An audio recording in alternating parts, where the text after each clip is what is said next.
Assalamu alaikum, bienvenue à toutes et à tous pour ce nouveau live sur la Palestine entre passion et raison. Donc, bienvenue à tous. Bon, pour le moment, il y a personne qui est connecté, mais on espère, Inch'Allah, que les personnes vont me rejoindre. Donc, je vais un peu attendre qu'il y ait une ou deux personnes afin de… Ah, bah, deux personnes, salam, ça ne me dérange pas. On va un peu attendre s'il y a d'autres personnes qui se connectent. Donc, le problème, pourquoi il y a un problème en Palestine? Il faut que ça nous serve d'enseignement. Hein. Pourquoi à chaque fois qu'il y a eu une guerre, pourquoi on a perdu du territoire? Pourquoi à chaque accord, à chaque fois, première guerre des israélo-arabes, voilà, on est perdant. Il y a la ligne verte qui est construite. 20 ans après, la deuxième guerre, Jérusalem occupée. Voilà. En plus, avant, c'était la Cisjordanie. Donc, le territoire a été conquis. Donc là, on essaye de vouloir construire un État palestinien sur un endroit qui a été reconquis à partir d'une ligne verte d'une guerre, au milieu de zone A, zone B, zone C, qui ont été définies à Oslo 2. Donc, pour pouvoir un peu comprendre les zones, je vais un peu parler des zones, tiens, Palestine, peut-être que pas tout le monde le sait, donc ce sera intéressant de savoir que la Cisjordanie, je ne parle pas de Gaza, la Cisjordanie est divisée en trois zones, zone A, zone B, zone C. Donc la zone A, c'est… Wa alaykoum salam, Mustafa. Ah, ça fait plaisir. Quelqu'un qui répond. Donc je disais que la Palestine était divisée en trois zones suite à Oslo 2. Donc, Oslo 2. Donc, les accords d'Oslo, capitale Norvège. Donc, il y a eu trois zones, zone A, zone B, zone C. Donc, là, il y a les zones sous autorité palestinienne, où donc ils ont la gestion administrative et la sécurité. C'est là où il y a les plus grandes populations de villes. Mais ça correspond à un petit territoire, finalement, là où il y a le regroupement des villes, c'est-à-dire Ramallah, voilà, il y a Ramallah, il y a Bethléem, Nablus, voilà, donc voilà. Mais c'est les plus petites en territoire. Nous avons les zones B qui sont un peu entre deux, c'est des zones où il y a donc la sécurité qui est assurée par la puissance occupante, qui est Israël. Mais bon, voilà, donc ça c'est un peu des modèles hybrides. On peut citer Hébron, voilà, qui est une zone avec des Palestiniens, mais où il y a plus de 1000, il y a 700-800 colons. Et il y a 1000 soldats qui surveillent cette ville. Hébron, c'est une ville super tendue. Oui, les gens manifestent pour la Palestine. Ok, je manifeste pour la Palestine. Oui, c'est bien, c'est bien. Faut manifester. Moi, ce que je disais au début, c'est vrai qu'il faut, après, faut s'indigner pour toutes les causes musulmanes. Après, les gens sont libres de manifester ou pas. Moi-même, j'ai beaucoup manifesté pour la Palestine. En 10 ans, j'en ai fait plein. Je suis connu de pas mal de manifestants, des groupes de manifestants. J'en ai même fait un spectacle sur la Palestine, donc je suis vraiment investi, j'étais investi un peu moins maintenant dans la cause palestinienne avec les différents acteurs de la cause qui sont bien souvent, voilà, il faut toujours composer entre des musulmans quand on manifeste et puis tous les groupes de jeunes. Mais quand j'ai commencé pour nos frères et sœurs musulmans, personne, je suis dégoûté. Écoute, moi aussi, il n'y avait pas grand monde, mais comme tu as pu voir, peut-être qu'on devait être ensemble lors de ces manifs. On n'était pas grand monde. Après, il y a eu le collectif Ameb qui s'est constitué, qui ont pris à bras le corps cette cause. Donc, j'en profite, s'il y en a qui vont regarder, de passer le salam alaikum. C'est vrai que même moi, j'ai commencé les premières de Birmanie, on devait être ensemble il y a presque, c'était quand Birmanie, les premiers que j'ai fait à Birmanie, c'est presque 10 ans. Hein. Pas si longtemps que ça. J'allais avec quelques amis. C'est vrai qu'on n'était pas beaucoup. On était une quinzaine, vingtaine. Je m'en rappelle, on avait manifesté dans le 17e. On voulait manifester devant l'ambassade de Birmanie. C'était impossible. Il y avait les CRS. En fait, après, ils nous ont expliqué que c'était un lieu protégé. Enfin, bref. On ne pouvait pas manifester devant l'ambassade de Birmanie. C'est vrai qu'on n'était pas beaucoup. Après, la cause a été un peu plus connue. Après, qui a été aussi mis en avant par Baraka City aussi.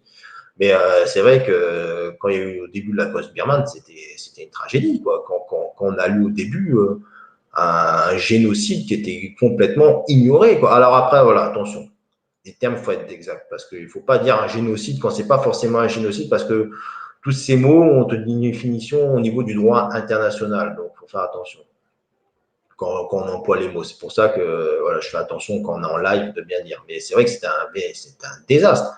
comme je te dis, l'association AMEB a pris au bras le corps cette cause des Rohingyas avec une association qui gère aussi bien l'humanitaire que la communication. J'ai fait pour l'Irak aussi, bah ouais, tu vois, voilà, bah c'est bien, alhamdoulilah, mais tu es d'accord pour dire que finalement, là où il y a le plus de monde de tout ce que j'ai vu à chaque fois, c'était toujours pour la Palestine. Hein. J'ai toujours vu impressionnant comme la cause palestinienne euh, à chaque fois attire beaucoup plus de monde.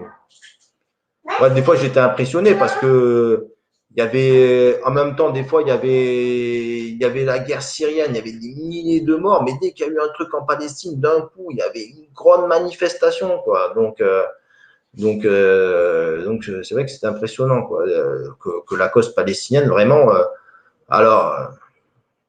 Oui, un génocide massacré, tué, violé. Ouais, je suis d'accord. Après, comme je t'ai dit, le mot génocide renvoie à une définition internationale particulière. Donc, c'est pour ça que si on veut vraiment rester sur la terminologie officielle des termes, qu'on emploie le génocide, il faut vraiment que ça a été prouvé, qu'il y a eu une enquête internationale. Après, bon, le droit international vaut ce que les personnes qui veulent l'appliquer.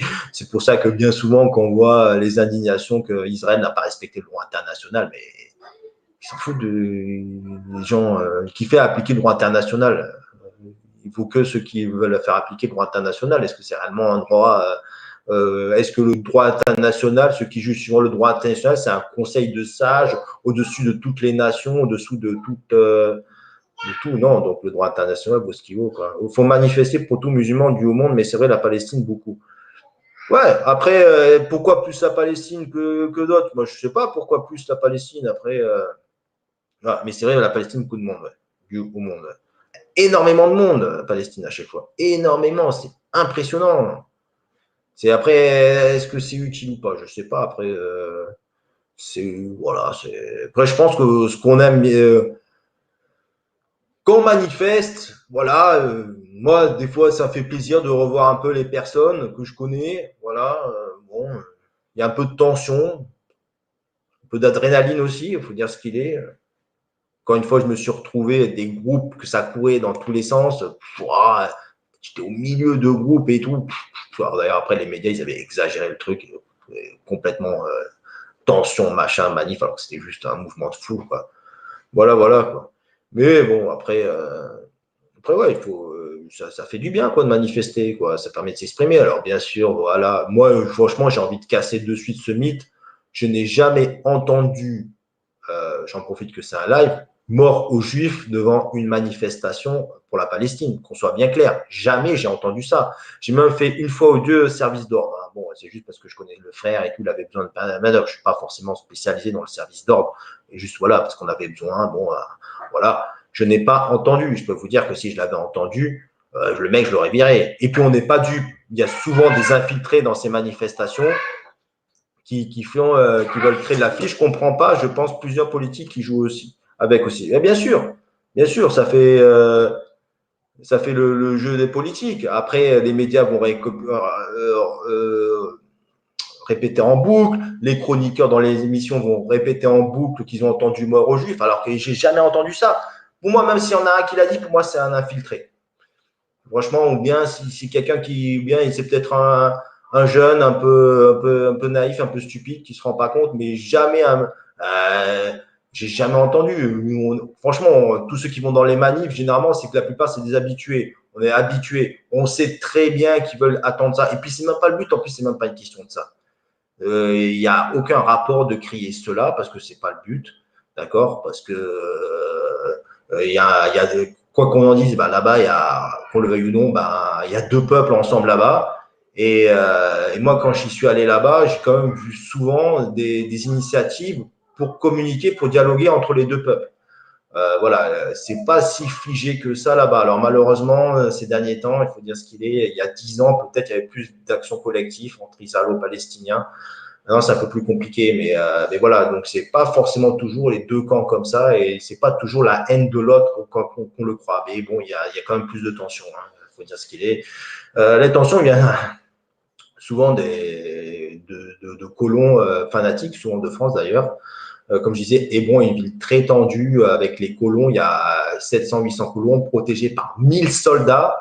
Beaucoup viennent de France, donc voilà. Mais voilà, donc il faut vraiment, c'est une société plurielle. Hein, il y a là-bas, donc on peut aussi bien avoir J'ai remarqué que généralement les Israéliens qui sont là depuis 3-4 générations étaient un peu plus ouverts d'esprit sur ce conflit et essayaient plus d'essayer de trouver des solutions de dialogue, de contact, de solutions pour essayer de bien vivre ensemble par rapport à d'autres colons qui étaient dans l'idéologie et qui souvent des fois étaient des néo-israéliens qui venaient à peine d'arriver, quoi. Donc c'est souvent, et puis souvent de France d'ailleurs qui étaient très violents par rapport à certains qui étaient là plus avant, plus avant.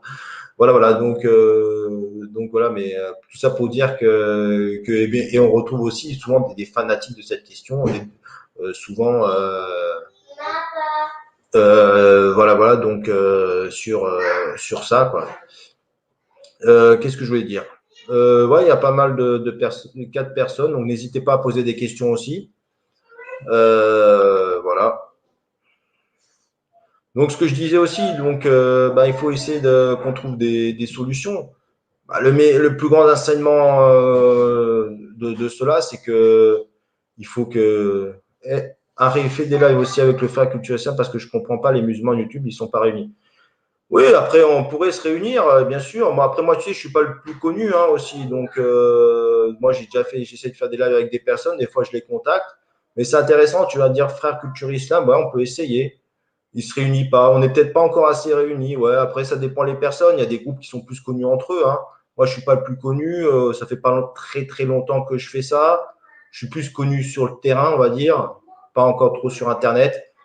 Après, tu sais, j'ai envie de dire, moi, il y a des fois, il y a des frères, je les contacte, ils te disent oui, oui. Après, ils te répondent plus, tu sais, une fois ou deux. Après, tu cherches plus trop à comprendre. Hein. Voilà. Hein.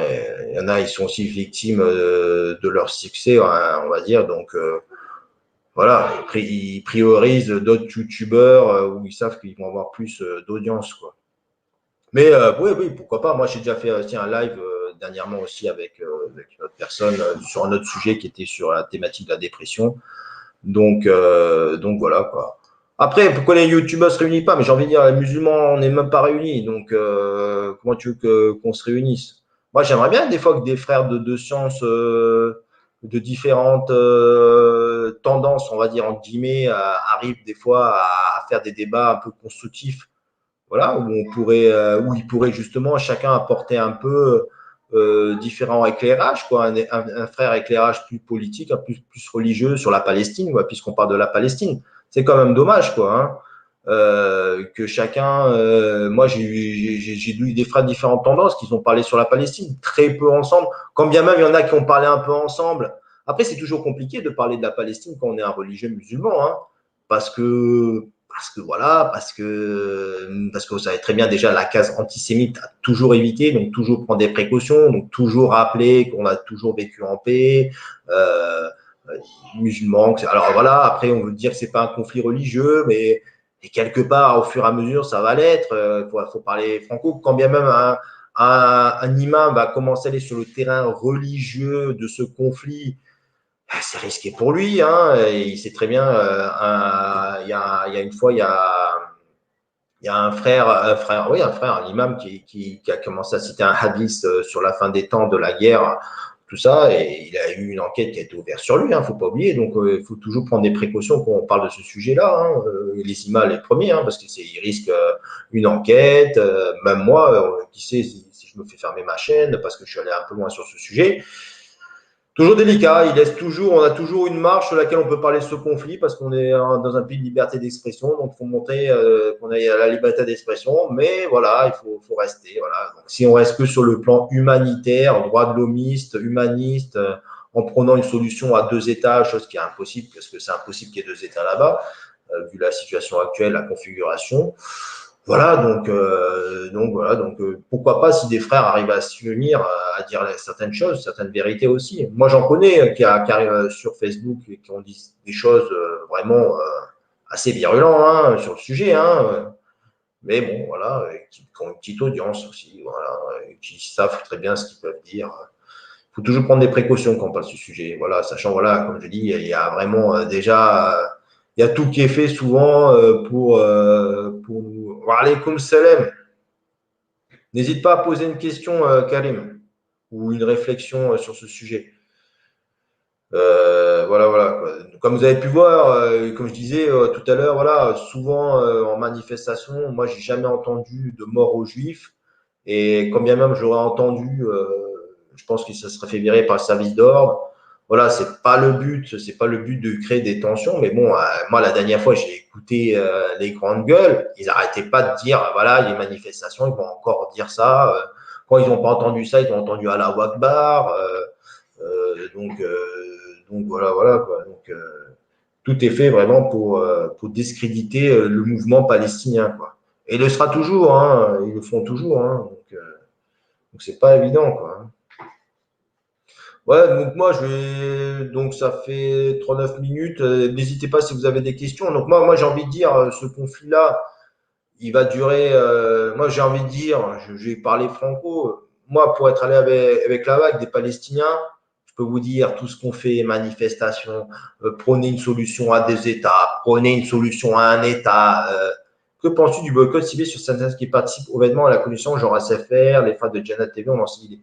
Le boycott, j'entends depuis tout le temps. Moi, personnellement, tout le monde boycotte un peu des marques. Déjà, on parle Palestine, tout à l'heure on a parlé des Ouïghours, il y a les produits de Chine à boycotter aussi, parce qu'il y a nos frères Ouïghours qui viennent souvent des camps. Moi, tu sais quoi, je suis arrivé, quand je suis allé en Palestine, je suis allé il y a une dizaine d'années à peu près, un peu moins, un peu plus, je ne sais plus exactement. Voilà, on était tous nos petits groupes, voilà, boycott, coca, naninana. Et puis après, tu arrives là-bas, tu vois que les Palestiniens, ils boivent du coca, normal, tranquille. Alors que nous, on était, ouais, il faut boycotter, nanana. Tu vois, on était tous à fond boycott et tout. Après, on est choqués, tu vois. Le mec, on va manifester avec lui. Après, le soir, il prend une canette de coca, tu vois ce que je veux dire. Eux, quand j'ai remarqué là-bas, pour eux, le boycott, ils boivent du coca parce qu'ils aiment ça, tu vois. Après, leur combat, il est au-delà d'une boisson gazeuse, tu vois, je veux dire. Eux, c'est autre chose. Moi, je boycotte par principe. Après, quand je vois ma vie en Occident, là, je regarde la fenêtre et tout. Je vis au cœur, je vis au cœur de la Babylone, du pays de la Babylone. Ouais, ok, ouais, je vais les appeler pour un live. Ouais, t'as raison, ouais. Pourquoi pas, ouais. Donc, ouais, par principe, je vais boycotter. Après, est-ce que c'est réellement la solution qui va faire quelque chose? Je ne crois pas. Est-ce que c'est vrai que les Palestiniens sont contre le boycott des decks et une partie des bénéfices? Euh, Tu sais, il y a les Palestiniens, ça veut jamais vraiment dire quelque chose. Dans le fond, c'est pas une société. Tu sais, en France, tu as vu, on est des musulmans avec différentes tendances, personnalités. Ben, Palestiniens aussi, tu peux avoir des Palestiniens qui peuvent être contre, comme des Palestiniens qui peuvent être pour. Tu auras des Palestiniens qui vont être laïcs, des Palestiniens religieux. Donc, est-ce qu'ils sont contre Alors, les dates, ils sont essentiellement récoltés dans la vallée du Jourdain, la Jordan Valley. Et cet endroit-là est sur zone C, zone sous autorité israélienne. Donc, c'est une zone, autant dire qu'elle est cadeau. Elle est colonisée par des colons qui vivent, aussi par les terres agricoles qui ont été prises. Donc, c'est une zone, en théorie, qui est palestinienne, mais exploitée par les Israéliens. Et forcément, ceux qui travaillent dans ces cultures de date, ça va être des Palestiniens, puisque la main-d'œuvre reste palestinienne. Et même en Israël, on va avoir de la main-d'œuvre palestinienne. C'est pas le français qui veut faire la alia, j'ai l'instant là, qui veut faire son alia, qui va travailler dans les champs de date, parce que la Jordan Valley, il fait jusqu'à 50 degrés l'été.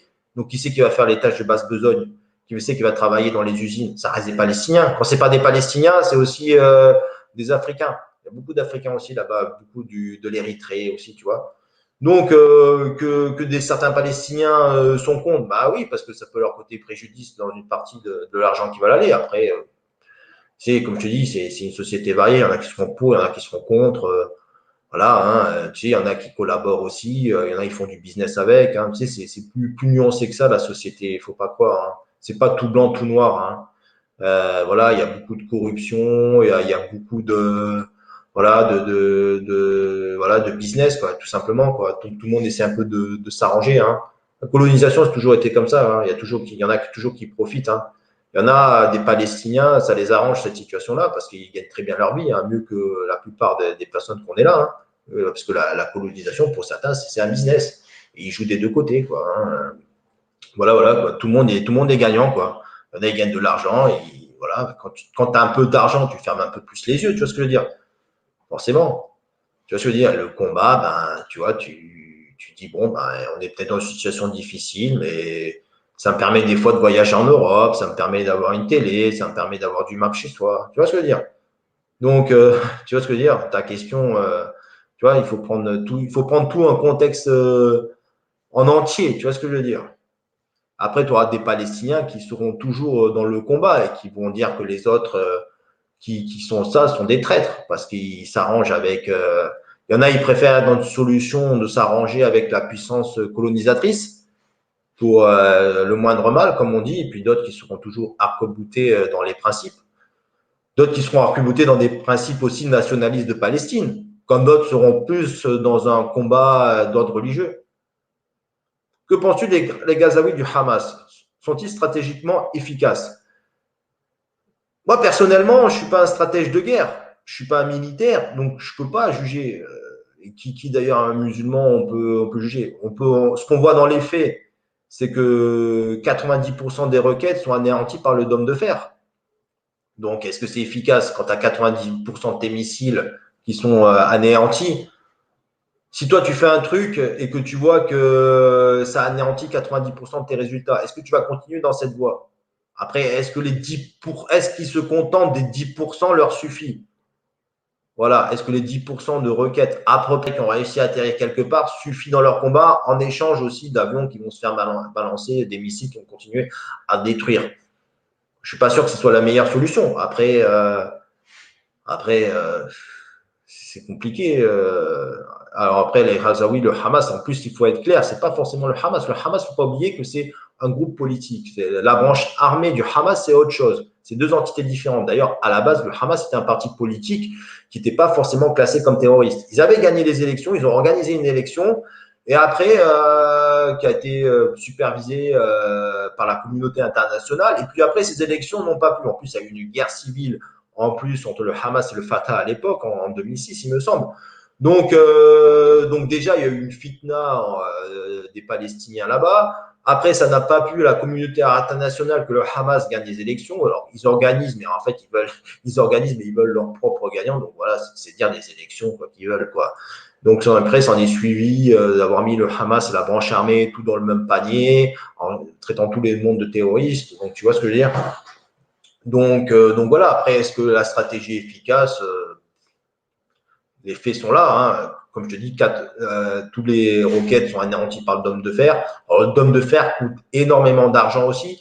Peut-être ils se disent à force d'envoyer des roquettes, parce que un missile, le dôme de fer, c'est un missile qui est envoyé sur une roquette, quoi. Tac, target, psh, ça envoie, c'est ciblé, bam. Mais quand ils envoient des milliers de missiles de roquettes et des milliers d'autres missiles qui coûtent énormément d'argent, c'est très, très, très cher chaque envoi.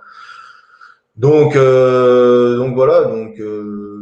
voilà, il faut voir après le coût-bénéfice. Après, est-ce que les Gazaouis sont prêts à ce sacrifice? Est-ce qu'ils sont encore prêts à toujours se faire pilonner par des avions avec des missiles dans leur bande réduite où ils n'ont aucun échappatoire en échange des roquettes envoyées du Hamas? Ben ça, c'est que les Palestiniens qui pourront le dire.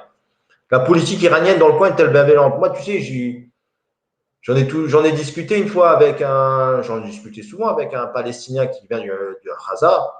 J'en ai déjà parlé le mieux qui sauront mieux en parler, ce seront toujours les personnes concernées, nos frères palestiniens. Pour lui, il n'a jamais vraiment cru à l'Iran. C'est de la récupération. C'est juste pour bien se faire voir. Parce qu'ils savent que l'Iran est voilà, c'est une cause qui fédère à tous les musulmans. Donc les Iraniens ont intérêt à tirer la couverture sur eux. Voilà,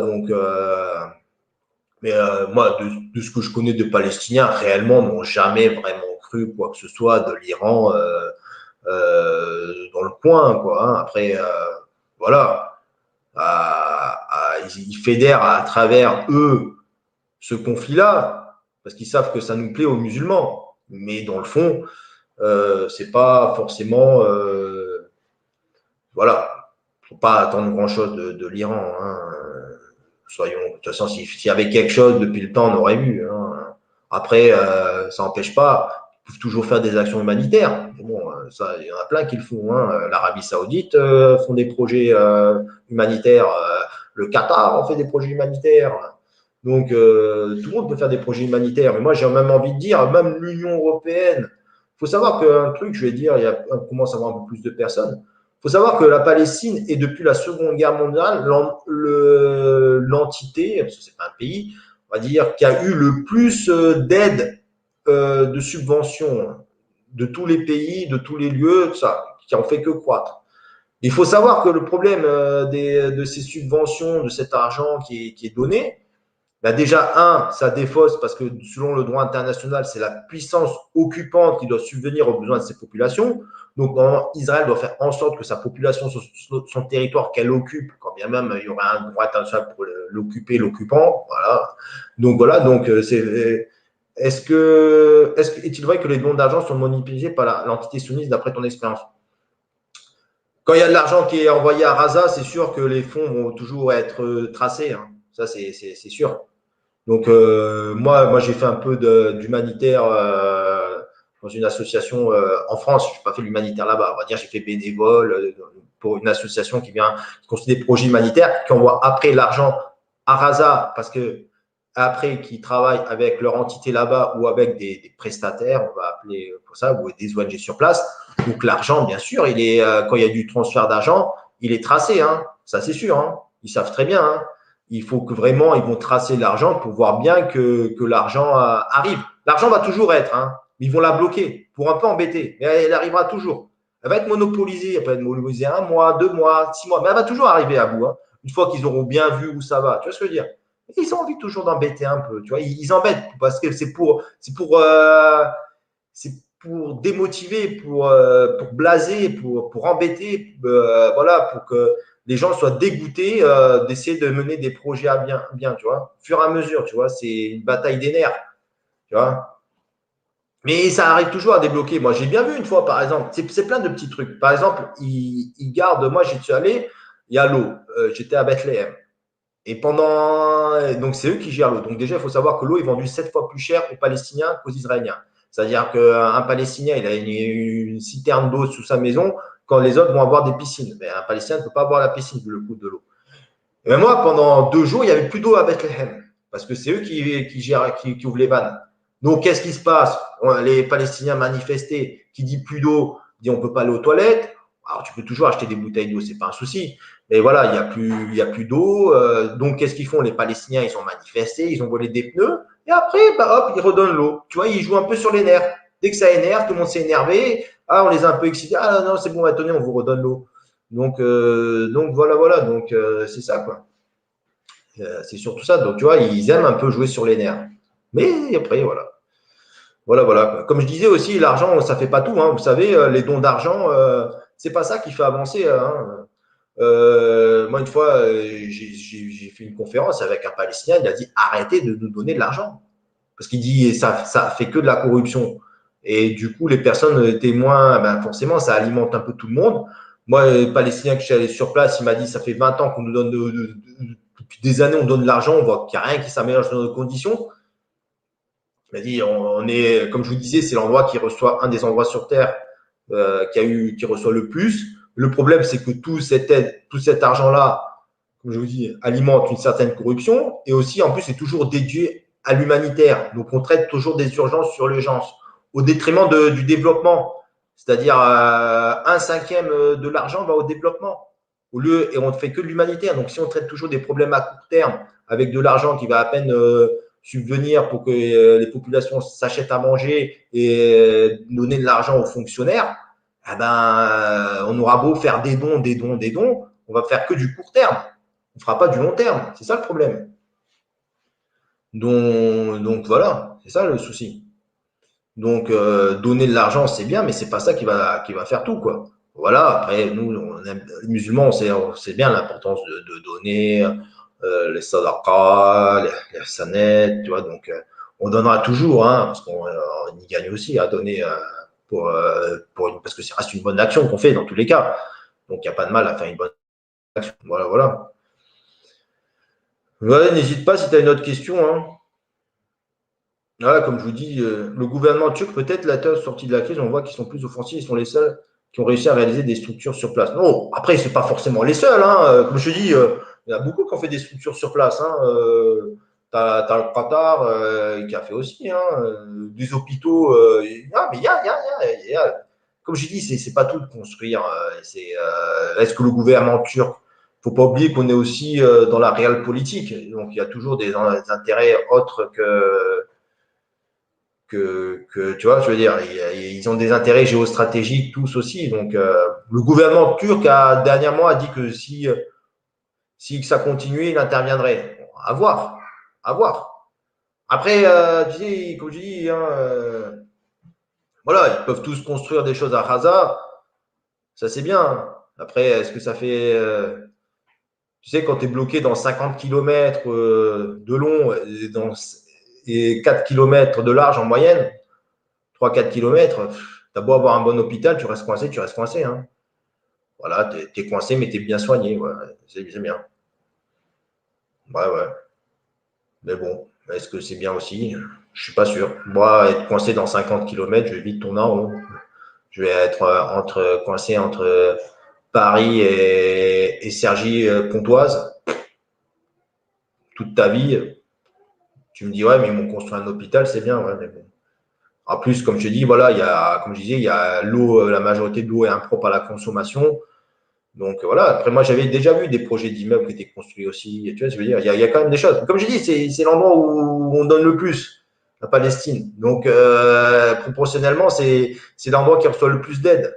Donc on donne, c'est pas un souci. Tout le monde veut donner, tout le monde donne. L'Union européenne donne, la Turquie donne, les Émirats donnent, tout le monde donne, les musulmans donnent. Ça change quelque chose? On voit rien que ça change. Bon, les Franco à un moment. Voilà, tu sais. Voilà, il faut permettre du développement, il faut permettre une sortie de cette problématique, quoi. Voilà, pourquoi l'Égypte qui a sa frontière avec, ça c'est un truc hallucinant. Comment être crédible? Comment être crédible quand on voit ça? Comment être crédible? C'est pas comme s'ils étaient coincés dans Israël. Ils ont une frontière avec l'Égypte. Alors il y a les tunnels. Bah, ça profite, hein, les tunnels, ça profite. Hein. Il y en a, ils ont les tunnels, ça rapporte à des personnes, hein, tu sais. Donc, ils sont contents, certains, d'avoir des tunnels. Et demain, il n'y a plus les tunnels, il y en a beaucoup, leur business, il va tomber à l'eau. Hein. Et, comme tout, hein. Chacun a une société où chacun pense à soi. Hein. Donc, tout est. Voilà. Donc, il y en a, ils préfèrent garder leur business plutôt que la frontière soit ouverte avec l'Égypte. Hein. C'est vrai que c'est pas normal, ça, normalement. Voilà, tu as une autre question aussi? Donc, tu dis qu'Allah n'aide pas ce peuple car trop loin de la pratique, beaucoup pensent. Bah, bien sûr, c'est évident, c'est évident. Bah, voilà, tant qu'à faire, on va commencer à aller sur là. C'est la base, c'est la base, c'est la base. Pourquoi on s'est fait humilier à 3 guerres? Parce qu'elle était faite sous le drapeau nationaliste. Et ils fanfaronnaient avec des cigarettes à la bouche, ils croyaient se sont fait humilier. La guerre des 6 jours. Ah ouais, ça de suite, ça doit percuter. Bien sûr que n'aide pas ce peuple car trop loin. Mais c'est pas que ce peuple qui est loin de la pratique religieuse, c'est tout la Oumma. Parce que la Oumma, Jérusalem concerne toute la Oumma. C'est un lieu de pèlerinage pour toute la Oumma. Quand on n'est pas libre musulman d'aller au troisième lieu saint de l'islam, c'est toute la Oumma qui est concernée, c'est pas que les Palestiniens.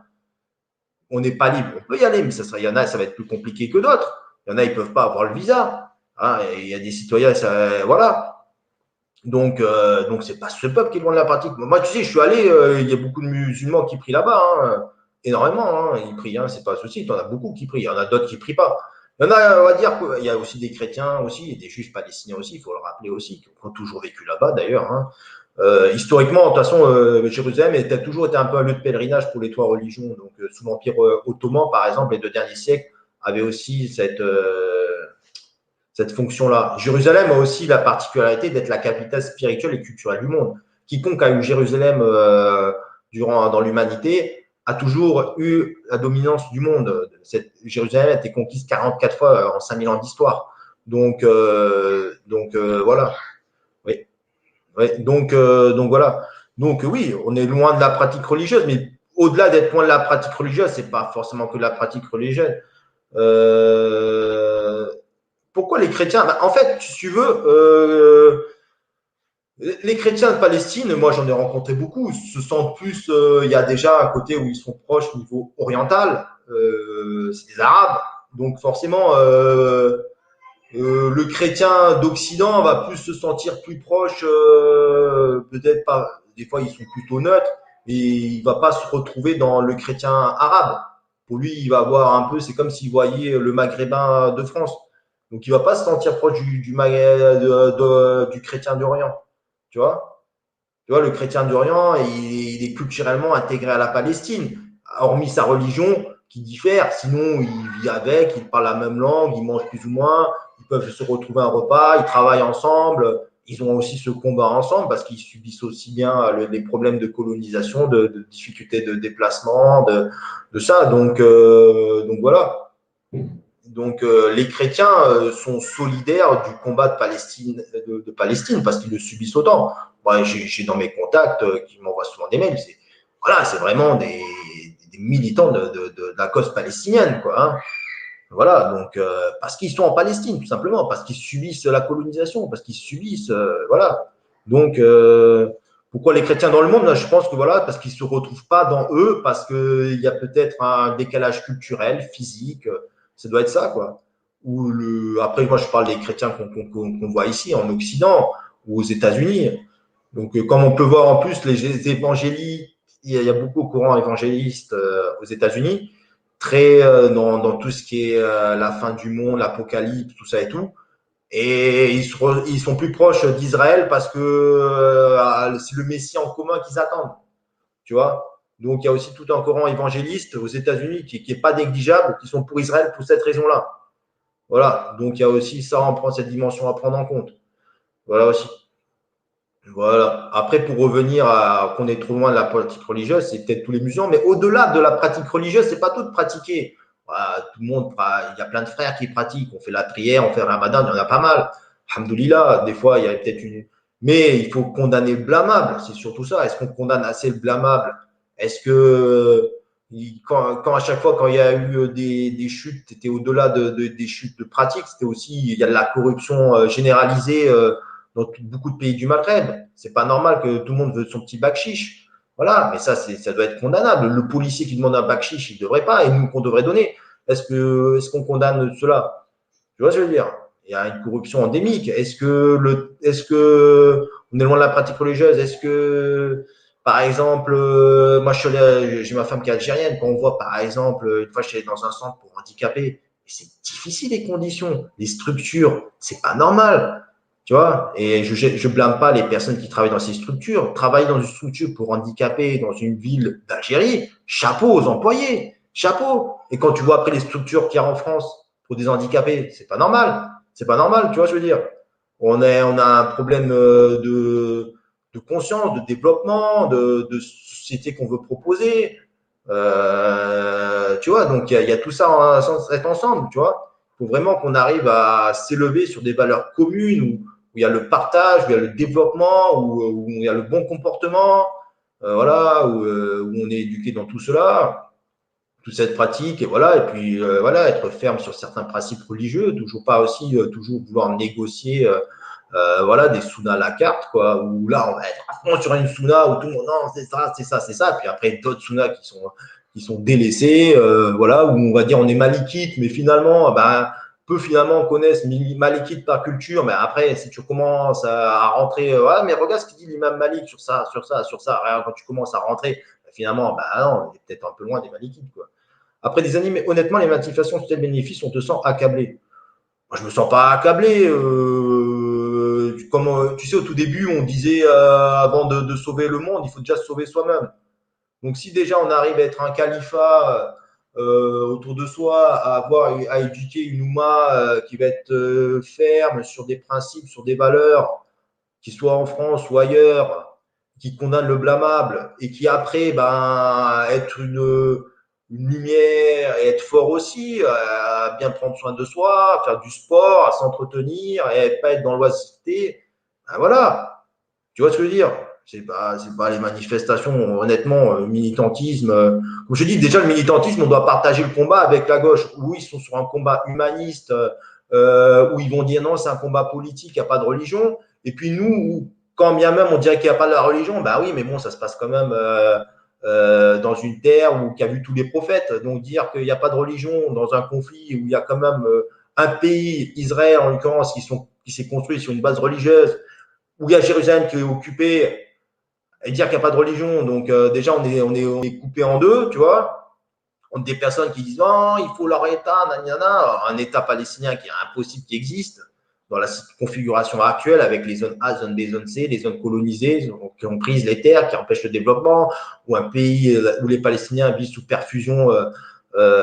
Donc voilà, donc je me sens accablé. Non, je pense que beaucoup aussi qu'il faut commencer à avoir un discours de vérité aussi, en essayant de rester sur ce qui est possible de dire, quoi. Voilà, parce qu'il faut toujours faire attention à ce qu'on dit sur ce sujet. On peut vite fait d'être tombé dans une mauvaise case.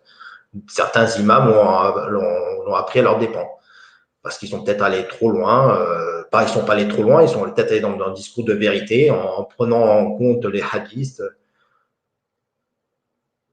Ouais, bien sûr, leur justification est complètement eschatologique. D'ailleurs, ouais, c'est fou parce que c'est un pays qui, des fois, qui se dit laïque, où les fondateurs sont laïques, mais qui ont pris une caution religieuse aussi. Donc, on peut avoir les deux, quoi. Donc, on a des colons eschatologiques, apocalyptiques, voilà. Après, avec d'autres qui sont à Tel Aviv, qui s'amusent. Non, non, nous, on est laïque, voilà.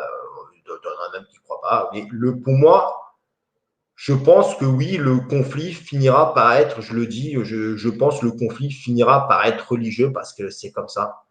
Et au-delà d'être religieux, voilà, c'est une culture, c'est des valeurs. Voilà, et nous, nos valeurs restent religieuses, temporo-spirituelles.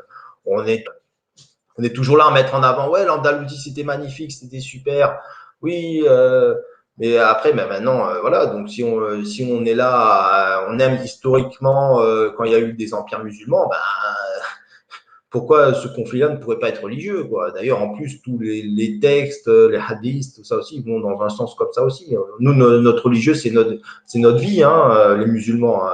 Il faut arrêter, on veut nous mettre toujours la religion de côté, de côté, de côté. Si bien même qu'on va avoir une foi qui est minime, on prie, il ne faut pas trop qu'on nous voit, il faut qu'on soit, voilà. Donc, une question, es-tu allé à Jérusalem? Tu as subi un contrôle poussé, on entend souvent ça, je suis triste de ne pas pouvoir y aller.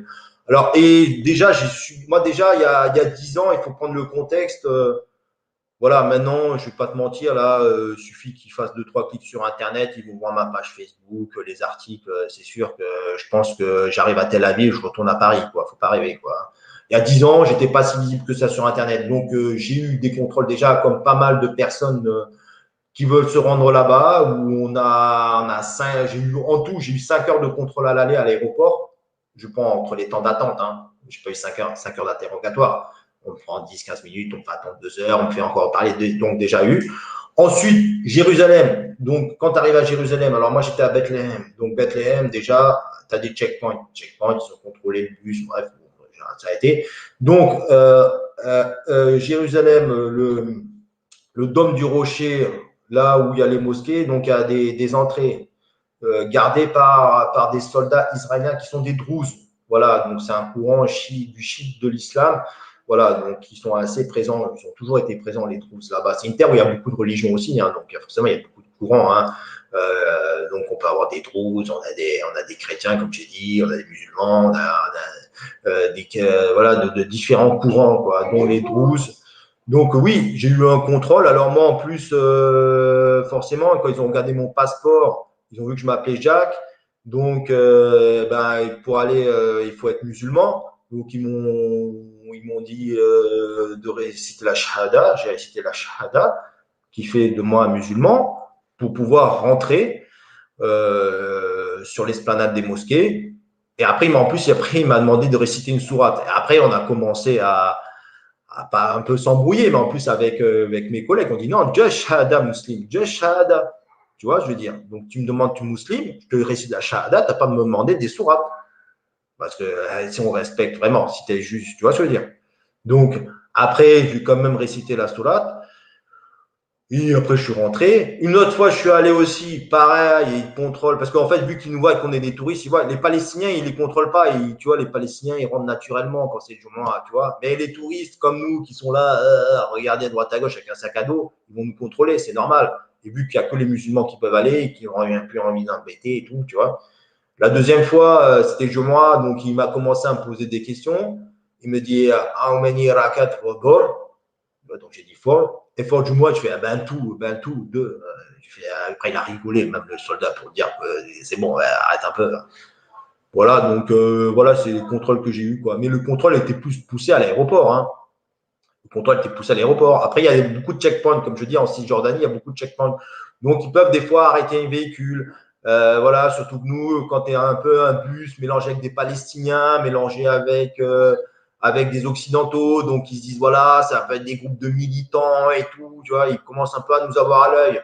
Même à un moment, ils tournaient, voilà, le sujet, tristement, les Juifs ultra-orthodoxes participent-ils à affaiblir l'entité sioniste? Ben, je sais pas trop après si est-ce qu'ils affaiblissent. Non, ben non, puisque ils affaiblissent pas, puisque c'est la caution religieuse, c'est eux qui occupent la majorité des colonies, c'est eux qui empêchent cette solution à deux États, quand bien même elle existerait, qui est impossible.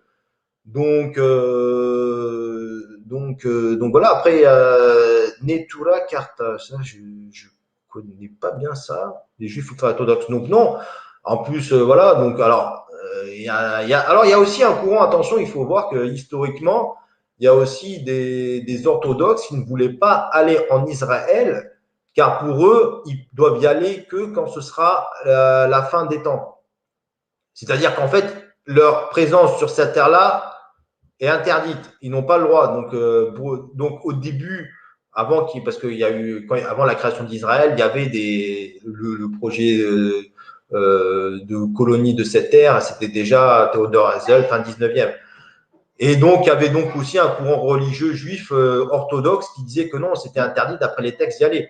Et qui a toujours, d'ailleurs, généralement, quand on voit les juifs orthodoxes qui manifestent, qu'on a vu aux États-Unis, au Canada, en Angleterre, pas trop en France, ce courant-là, donc pour eux, c'est interdit d'y aller. Donc tu vois, donc même au sein des juifs ultra-orthodoxes, il y a une scission entre est-ce qu'on a le droit ou pas y aller. Donc ils sont un peu la caution religieuse. Donc ils affaiblissent pas du tout. Ils sont la caution juive. Pour moi, ils affaiblissent pas du tout, quoi. Sinon, ça fait un moment que ils ont même des aides pour s'installer dans les colonies. Les ultra-orthodoxes, ils sont pas obligés de faire le service militaire.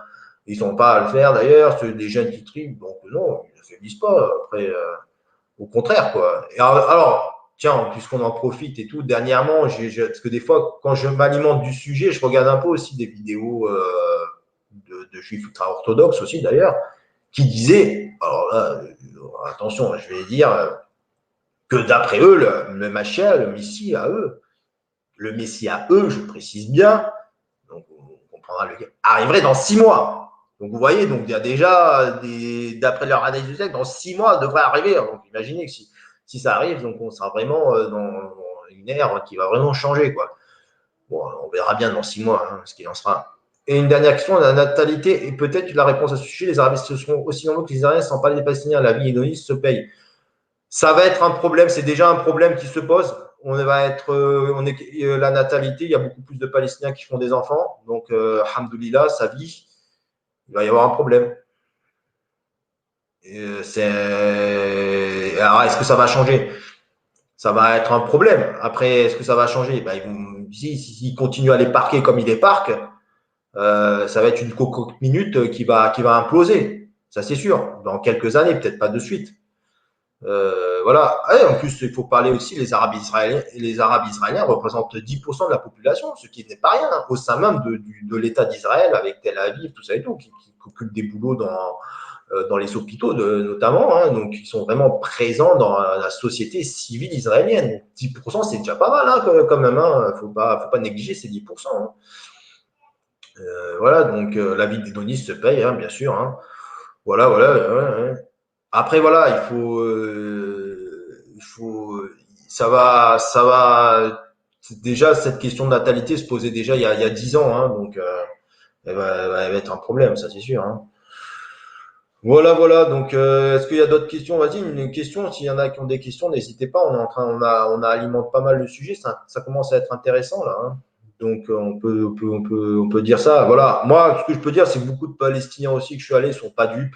Ils savent très bien que, voilà, ce conflit-là, il aura lieu jusqu'à la fin des temps. Un pays qui s'est construit par la guerre ne pourra malheureusement que se terminer par la guerre. Malheureusement, ça dépend pour qui, bien sûr. Voilà, que chaque engagement qu'on fait vis-à-vis de la Palestine demandera, et du religieux demandera un moment des sacrifices. Voilà, certains vont le payer, mais bon, c'est Allah qui donne la subsistance. On sait très bien que la vie sur Terre est éphémère. Donc voilà, donc se cacher de notre engagement religieux déjà dans un premier temps, parce que toute la base est là, ça durera pas longtemps, parce que notre fenêtre de vie est assez courte. Hein. Moi, j'ai presque 40 ans déjà, et on sait même pas quand est-ce que ce sera la fin. Donc voilà, voilà. Quoi. Donc, donc voilà, c'est ça que j'ai envie de dire. Donc il faudra à un moment ou à un autre se dire que oui, il faudra être dans un engagement religieux. Voilà, ça c'est sûr. Et qu'il faudra que certains en paieront le prix. C'est que comme ça que réellement on peut sortir d'un conflit. Il n'y a pas 50 solutions. On ne va pas sortir pacifiquement. C'est très rare. Je ne sais pas si c'est déjà arrivé dans l'histoire. Il y a très peu de conflits dans la vie qui ont été résolus pacifiquement. Hein. Donc, il y a un courant pacifique d'ailleurs là-bas. Moi, j'étais avec des pacifistes là-bas. La plupart des Palestiniens, pour eux, c'était du cirque. On venait là, soi-disant, on va leur expliquer comment faire la paix. Ils sont pas dupes. Ils nous laissent faire hein, notre démonstration. Ils nous écoutent parce qu'ils sont accueillants, parce que voilà, on est là, on vient leur rendre visite, donc ils sont contents qu'on vienne leur rendre visite. En plus, souvent quand on est musulman d'ailleurs aussi. Moi, j'ai très très bien été accueilli. Hein. Moi, à chaque fois que j'allais à la mosquée, j'étais dans le camp de réfugiés, on me laissait toujours passer au premier rang parce que j'étais leur invité. Ça fait plaisir. Donc cette fraternité de la Oumma m'a fait plaisir de l'avoir là-bas quand même, de se dire qu'à 4500 kilomètres, être unis sur les valeurs de la religion, voilà, c'était finalement ça le dénominateur plus commun que j'avais avec les Palestiniens. C'était tout simplement la religion, ni plus ni moins. Quoi, hein. Donc, c'est sur ces bases-là qu'il faudrait être unis, tout simplement. Voilà. C'est là-bas que j'ai été accueilli. C'est là-bas voilà, qui en plus, voilà, comme je vous dis, quoi. Donc, ça demandera un investissement religieux, ça demandera un investissement dans beaucoup, beaucoup de domaines, tout cela. N'hésitez pas, si quelqu'un a d'autres questions, je vais bientôt arrêter d'ici 5 minutes, Inch'Allah. Si quelqu'un a une question, n'hésitez pas. C'est toujours sympa si quelqu'un peut poser une question. Voilà. Donc, comme j'ai dit, voilà, il va falloir, et tout le monde le dit, il va falloir. Encore une autre, tu as déjà parlé à des Palestiniens qui suivent la vie des salafis sur le site qu'il faut quitter cette qu'à les sangs des musulmans est supérieur au lieu saint. Franchement, j'ai pas discuté de cela avec des Palestiniens et je pense déjà il y a des salafis aussi en Palestine. C'est pas obligé que des salafis. On peut avoir, il y a des salafis là-bas, bien sûr. Hein, j'en ai rencontré, j'ai discuté, mais j'ai pas forcément parlé de ça. Mais oui, il y a déjà eu cet avis-là, mais non, je pense pas. De toute façon, bon, déjà, il y a déjà pas mal de Palestiniens qui ont quitté la terre, cette terre-là, pour plusieurs, parce que déjà, il y en a, ils ont été, il y a eu la Nakba, ils ont été virés de eux-mêmes. Il y en a beaucoup sur des camps de réfugiés aussi, des camps de réfugiés au Liban, en Jordanie. Alors bon, là, c'est un peu particulier, parce que les camps de réfugiés, ils sont un peu servileux, quoi, parce que ils sont réfugiés de père en fils, chose qui normalement n'est pas possible partout dans le monde. Tu es réfugié, mais après, si tu nais sur cette terre, tu le deviens. Mais les Palestiniens sont réfugiés de père en fils. Il y a une grande diaspora dans le monde. Donc, il y en a déjà beaucoup qui ont quitté cette terre-là d'eux-mêmes. Après, ils peuvent pas quitter comme ils veulent, quoi. Aussi, tu peux pas quitter comme ça, hein, tu sais. Donc, il faut toujours. Il y a des avis, mais il y a le pragmatisme aussi. Hein, faut pas oublier. Hein. Et puis non, ils sont chez eux. Pourquoi ils devraient partir? Tu sais, il y avait aussi des avis à l'époque. C'est bien que tu dis ça, puisque quand il y a eu la colonisation de la France par l'Algérie, il y avait aussi ces avis-là aussi. Donc, c'est pas nouveau cela.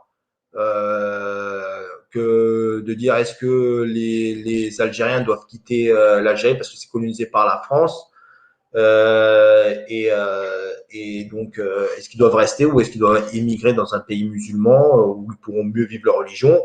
Il y avait la fatwa de Mardin par Ibn Taymiyyah qui aussi avait déjà à l'époque de l'invasion des Tatars aussi.